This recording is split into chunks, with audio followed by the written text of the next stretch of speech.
Pro Group Racing presents Show Us Your Tips. Midweek preview, Beaver and Daggy with you, looking at midweek racing from Kensington Track and Sandown. Beaver, how was the weekend, mate? Weekend was pretty good, Daggy. I thought we hit them all right, I seem to think. Yeah, both saw them pretty well throughout the day. Couple of odds, and we nailed most of the shorter ones that were in the market. So another productive day. No real takeaways, just winter racing. I think it was with up north washed out. It was just a winter day. Probably looking forward to the end of the season and spring on the horizon in about 3 weeks' time. Yeah, Melbourne's proven quite tricky at the moment with just some really long price horses just jumping out of the ground with little form and little reason to find them or back them. But yeah, it's a bit sporadic. Yeah, so we'll soldier on. We'll get to Kenzo tomorrow, where the rail is in the true, and it is currently soft. I imagine we'll get to dead by this time or by afternoon tomorrow.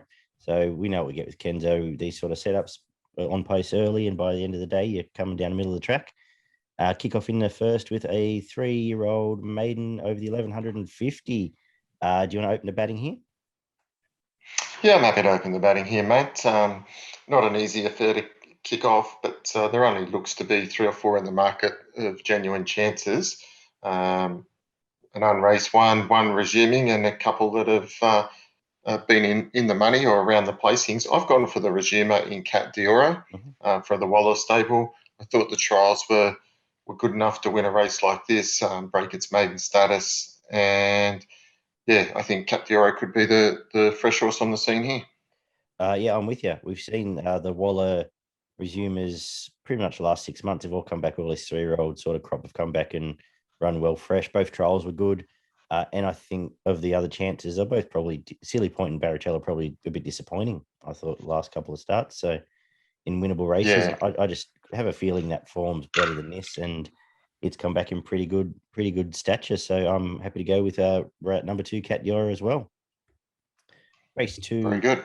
is for the 2-year-olds, 1150, over with 1150, as I said. And I can see there's money here, but I was sort of keen on King of Sparta before that. I think it's got the A grade form all the way through with the likes of Halal, Polio, stay inside. And both trials were sensational as well. And just saying that's the form you want to be with, as opposed to the other one in the market, which is the one trial up at Gosford, which you can't really get a line through. So King of Sparta for me here. Did you have a thought from all the 2-year-olds?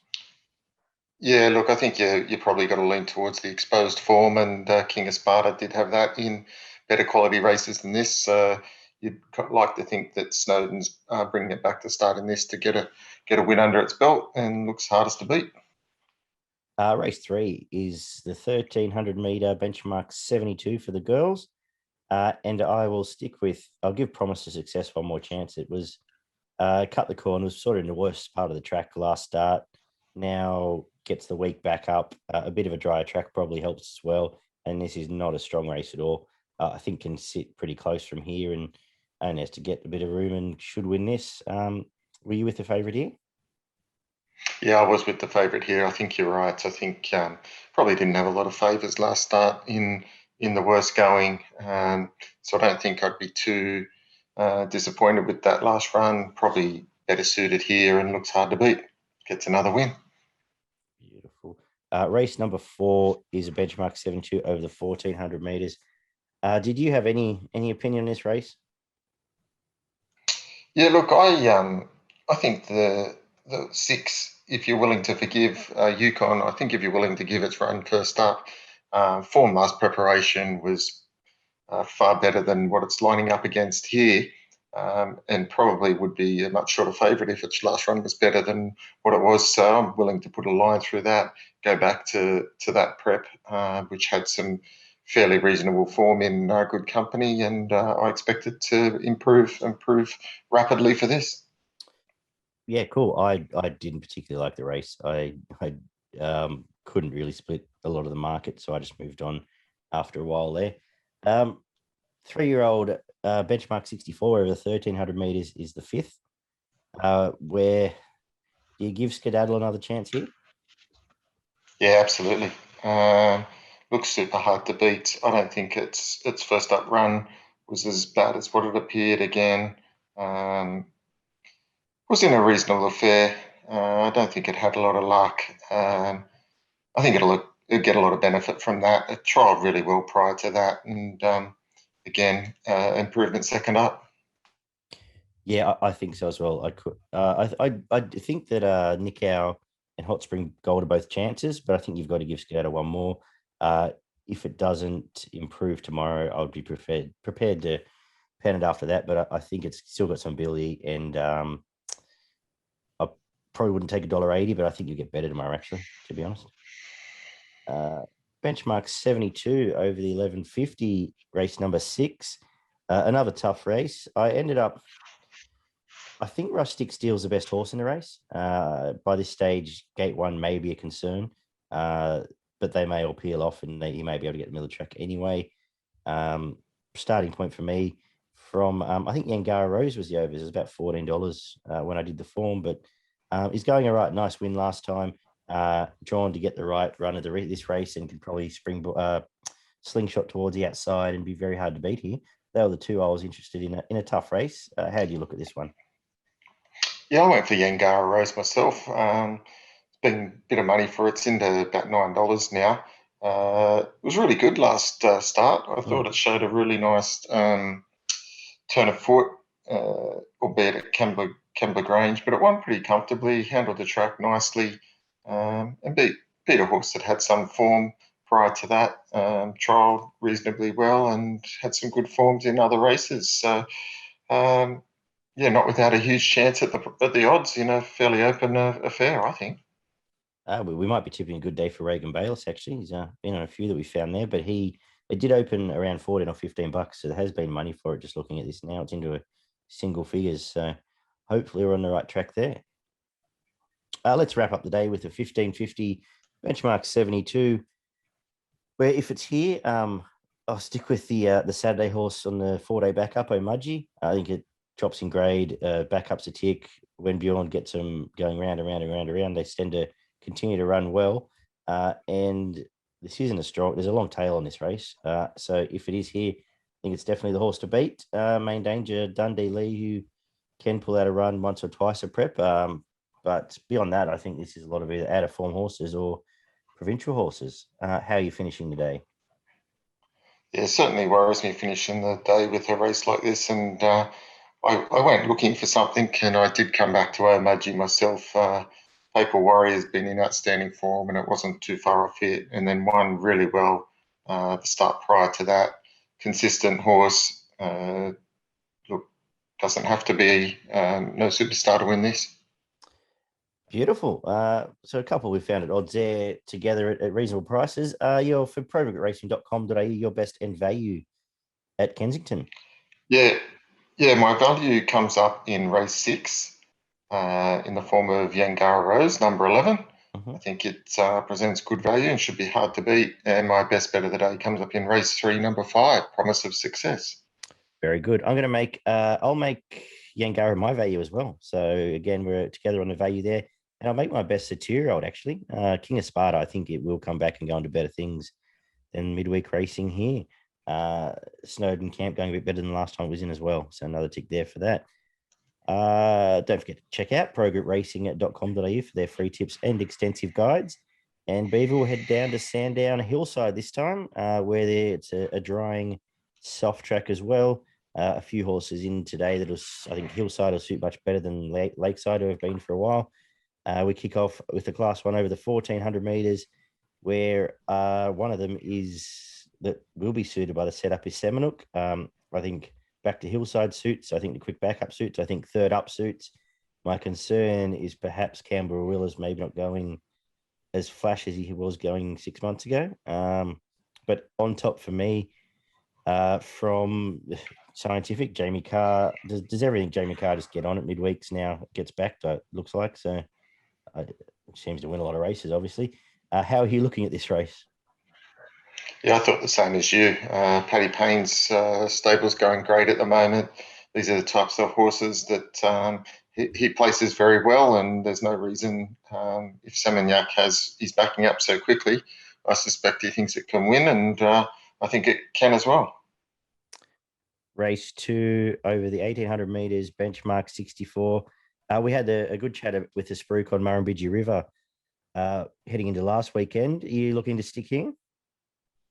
I am looking to stick. I'm not quite sure why it was scratched from Saturday's race, whether it was kept from here or there was something of a little bit of concern. Maybe they thought the 2500 was just too big a task and stick it to something a little bit shorter, given it's only had the one start over 1500. For me, if that's the fact, then bringing it here looks a good pointer to me, and looks certainly a tough chance to beat in a race of this nature. Yeah, I'm with you. I think it'll run really well here. Yeah, I think it's probably the best chance of Jamie Kah getting getting a 100 up early in the day here. Lots of ticks against some well-exposed horses. So Murrumbidgee River on top for both of us.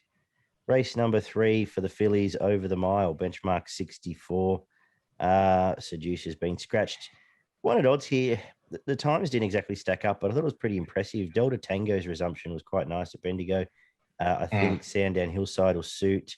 Melbourne going on, and you were getting $9 this morning, but I think it'll run really well at the price. So number 3 on top for me, Delta Tango. From right the score again, Jamie Kah, another favourite. Sort of taking on the rest of the field here. There's a couple of other spruiks, but they've both drifted.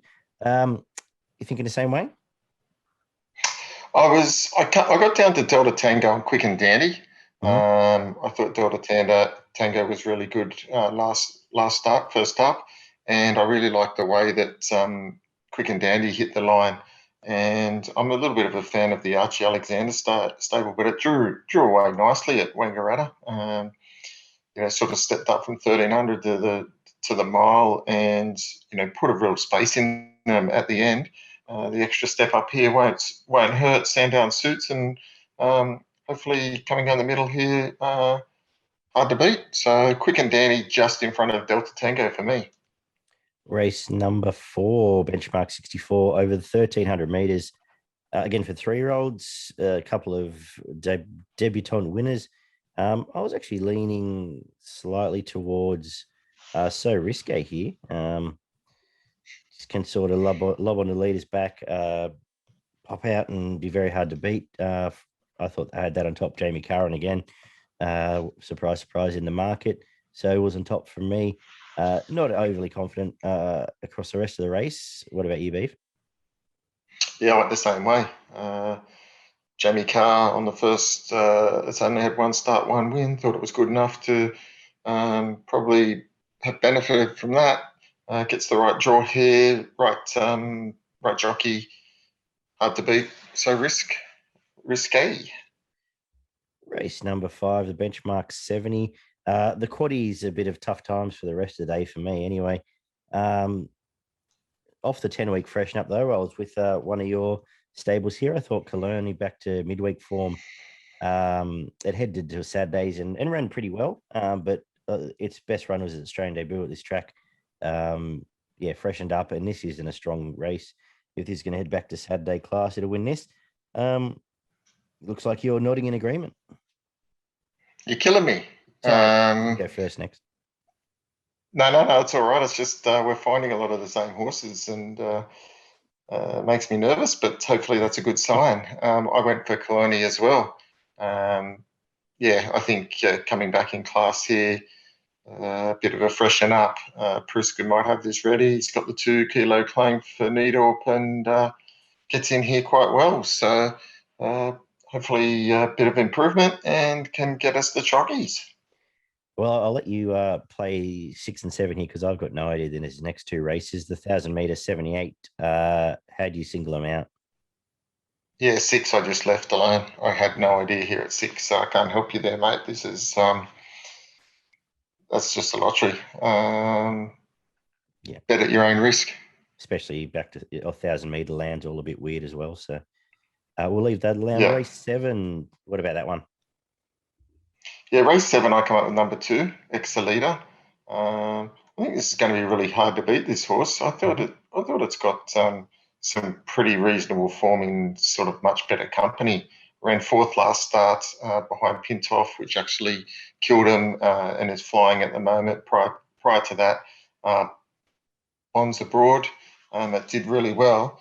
And I think going back to some form prior to that, it had some really good form. I'm just 2 lengths off Probably looks what's all right, that? doesn't it? 2 lengths off Probably That's right. last That's prep what looks I all was right. just. Yeah, a couple of lengths off probably last preparation. Looks pretty good for a midweek race here. So I'm thinking that's makes it a really good chance in a fairly open event. Terra Mayor's going really well without winning the last few starts. But Excelita I really like, and Damien Oliver aboard, can't knock it. Very good. Let's wrap up the day with benchmark 70 again over the 1300 meters. You may as well keep going while you're on a roll. Yeah, look, I'm quite taken by the Love Planet in this race here. It was very good last preparation. Really killed him the last 2 starts at Moonee Valley, and Yarra Glen put a massive space in him. Resuming here, look, I think it's going to be super hard to beat and probably my best bet of the day. Not much more to add. Exactly everything you said is right. It went out very impressively. Sandown will suit it resuming, I think, and around. I'm surprised it's actually so long, but it's my best today as well for progretracing.com.au. I'll finish in the last Love Planet my best, and I'll make my value earlier in the day Delta Tango. How about yourself? Yeah, I'll same with my best bet of the day. And my value bet comes up in race 5, number 2, Kalani. Very good. You got anything up north for us? I do have a couple of things up north for us. Managed to find a couple of solid chances up there. Race 4, number 9, Collar. I also had race 5, number 1, Prospectus. Bounced back to a really nice win last start, and I suspect it can continue on with that. And a horse named after you, mate, in the last race, 9, number 4, Super Gorgeous. Oh, there I am. I think it should be hard to beat, about $5.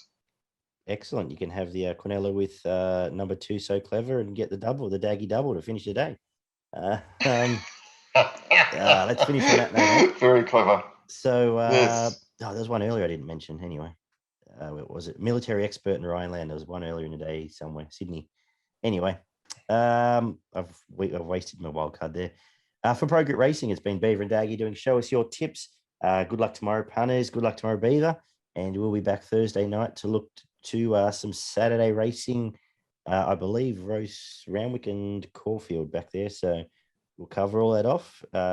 Take care, guys. Stay safe. Hopefully, we're all out of lockdown by the weekend. See everyone soon.